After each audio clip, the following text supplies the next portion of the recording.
A young Calgary pilot who beat cancer is still grounded, waiting months for Transport Canada to approve his medical review. He's been cleared by doctors to fly, but he can't return to the cockpit until Ottawa gives the green light. Mark Villani has more on the delay and why some say funding is needed to tackle a backlog. This is the plane I trained on. It was a Cessna 172.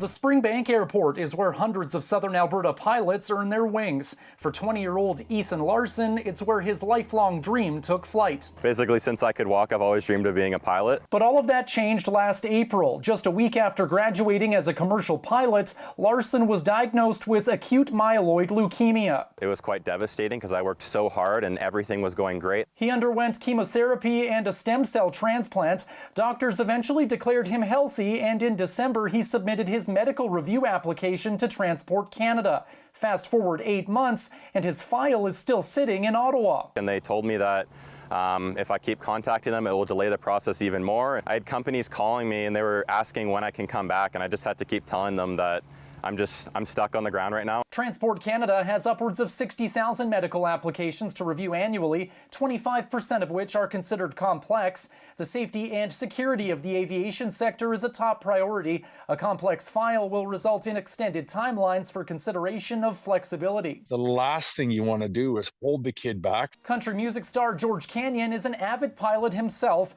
Diagnosed with type 1 diabetes, he knows the struggles of Transport Canada medical reviews. It's not a malicious intent from Transport. It's just, you can imagine the number of files with the limited amount of resource. How do we spread it out? The Airline Pilots Association also warns of medical approval backlogs, calling on Ottawa to allocate appropriate funding levels to Transport Canada to ensure the department is able to meet at minimum established processing standards.